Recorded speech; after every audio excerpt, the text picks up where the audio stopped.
দর্শক দেখতে পাচ্ছেন যে ঢাকা পলিটেকনিক ইনস্টিটিউটের শিক্ষার্থীরা কিন্তু স্লোগান দিচ্ছে তারা কোনোভাবেই এই অবস্থান থেকে যাবে না। অপরদিকে আমি আরেকটি চিত্র যদি দেখাই, আমার ঠিক অপর পাশে কিন্তু আবার বুটেক্সের শিক্ষার্থীরাও স্লোগান দিচ্ছে। তারাও কিন্তু তাদের যেই অবস্থান সেটি কিন্তু তারা জানান দিচ্ছে। অর্থাৎ বলা যায় যে এই মাঝ রাতেও কিন্তু ঢাকার তেজগাঁয়ের দুইটি স্বনামধন্য প্রতিষ্ঠান ঢাকা বুটেক্স এবং ঢাকা পলিটেকনিক ইনস্টিটিউটের শিক্ষার্থীদের মধ্যে যে সংঘর্ষ হয়েছে সেই সংঘর্ষ কিন্তু এখনও মুখোমুখি অবস্থানে রয়েছে। আমি যদি রাস্তার চিত্র দেখাই, রাস্তার চিত্র দেখলেই বুঝবেন যে আসলে রাস্তায় প্রচুর পরিমাণে ইট পাটকেল রয়েছে। এখানে কিন্তু তারা যেই সংঘর্ষে লিপ্ত হয়েছিল তার একটি বড় প্রমাণ কিন্তু রাস্তার এই ইট পাটকেল এখানে পড়ে থাকতে দেখছি আমরা।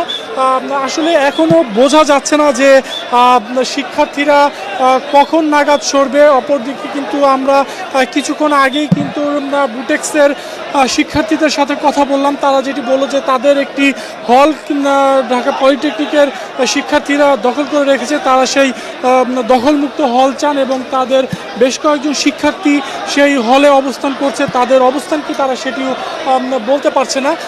পুলিশ এবং সেনাবাহিনী যৌথভাবে চেষ্টা করছে বারবারই তাদেরকে এখান থেকে সরে যাওয়ার জন্য, অর্থাৎ মুখোমুখি অবস্থান থেকে সরে যাওয়ার জন্য। কোনোভাবেই কিন্তু কোনো পক্ষই কিন্তু সেনাবাহিনী এবং পুলিশের কথা শুনছে না, অর্থাৎ তারা কিন্তু অনড়, তাদের এই অবস্থানে কিন্তু তারা অনড়। অর্থাৎ এখনও বোঝা যাচ্ছে না যে কখন নাগাদ এই শিক্ষার্থীরা এখান থেকে সরে যাবে। প্রায় 2 ঘন্টারও বেশি সময় ধরে এই সংঘর্ষ চলে। এখানে আমরা আসার পরে কিন্তু শিক্ষার্থীরা একটি অভিযোগ করেছে যে তাদের মাঝে যেই মারামারি হয়েছিল প্রথমে, তারপরে কিন্তু এত সংঘাত কিন্তু মারামারি থেকে কিন্তু দলীয়ভাবে যে সংঘর্ষ সেটি কিন্তু তখনও লিপ্ত হয় নাই। পুলিশ কিন্তু আসতে দেরি করেছে, পুলিশ আসতে দেরি করার কারণেই কিন্তু তারা এখানে একটি সংঘর্ষে লিপ্ত হয়েছে। পরবর্তীতে কিন্তু বেশ কয়েকজন শিক্ষার্থী আহত হয়েছে। আমরা সর্বশেষ খবর পাওয়া পর্যন্ত প্রায় 10 থেকে 15 জন শিক্ষার্থীর মতো ঢাকা মেডিকেল কলেজ হসপিটালে ভর্তি রয়েছে, অর্থাৎ এখান থেকে আহত হয়ে তারা ইমার্জেন্সিতে গিয়েছে। অপরদিকে আবার এখানে কিন্তু সমন্বিত হসপিটালেও কিন্তু বেশ কয়েকজন শিক্ষার্থী রয়েছে। তবে এই মুহূর্তে ঠিক কতজন শিক্ষার্থী আহত হয়েছে সেটি কিন্তু নিশ্চিতভাবে বলা যাচ্ছে না।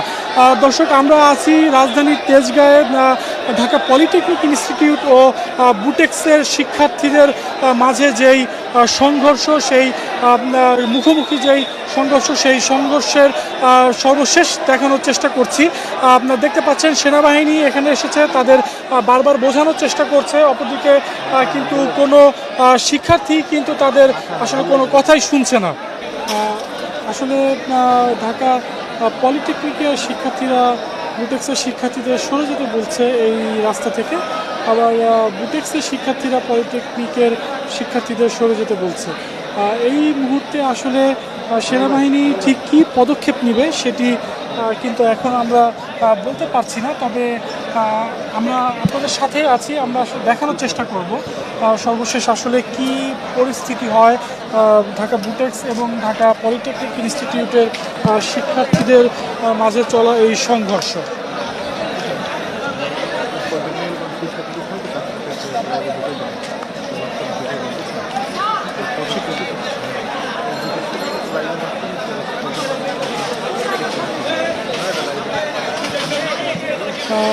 আমরা যদি এখানে, আপনি কি পলিটেকনিক ইনস্টিটিউটের শিক্ষক, আসলে কি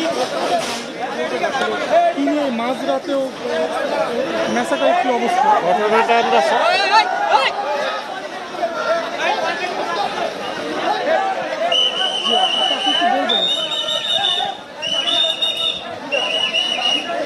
ঘটনা 9:30টার দিকে হঠাৎ করে মানে ওই আমাদের লতিফ ছাত্রাবাসের ওই পাশে রাস্তায় ঘটনার সূত্রপাত।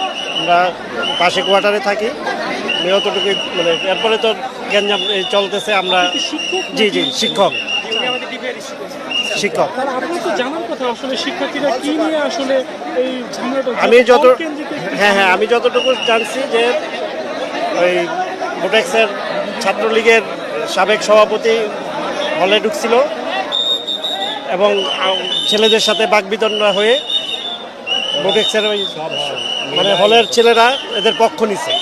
হল টাকা দেয়। ছাত্রলীগের পক্ষ নিচ্ছে পক্ষ নিয়ে আমাদেরকে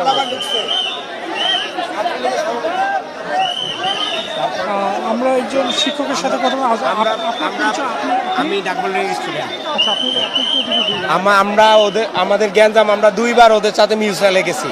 মিউচুয়ালে যাওয়ার পরে ওরা মিউচুয়ালে যায় না। আমরা ওই জায়গায় গেছি মিউচুয়ালে, হাত জোর করে বলছি ভাই তোরা আমরা মিউচুয়াল চাই। মিউচুয়াল যাওয়ার পরে ওরা আবার আমাদেরকে অ্যাটাক করছে, 3বার অ্যাটাক করছে আমাদেরকে। শুরুটা হচ্ছে যে ওরা আনন্দ মিছিল করে, এক প্রকার আনন্দ মিছিল করে বুটেক্স হলে ছাত্রলীগের ছেলেপেলে ঢুকাইছে, যে যারা এতদিন নির্যাতন করছে, নিপীড়ন করছে, ছাত্রদের উপর হামলা করছে, তাদেরকে বুটেক্স হলে ঢুকাইছে তারা আনন্দ মিছিল করে। যখন আমরা এক বাইরে জিগেছি ভাই ওনারা কেন আপনারা ঢুকান, এই কথা বলার সাথে সাথে বলছে তোরা কারা, আমরা পলিটেকনিকে ভাই, আর তখনই বলছে তোরা কারা, এই কথা কেন বলবি? কারণ একটা ছাত্রলীগের সন্ত্রাসী আমরা কি তাদেরকে বলতে পারবো না ছাত্রলীগের সন্ত্রাসী তারা কেন ঢুকাবে একটা হলে? আমাদের সাধারণ স্টুডেন্ট নাই, তারা কেন এই কথা বলছে আমাদেরকে? এই জন্য আমাদেরকে মারা হয়েছে। আমাদের প্রায় 50 জনের উপরে মেডিকেলে ভর্তি আছে, আহত আছে। মানে বিষয়টা হচ্ছে যে বুটেক্সের হলে ছাত্রলীগের একজন ছাত্রলীগের সভাপতি, হল ছাত্রের সভাপতি আমরা বলছি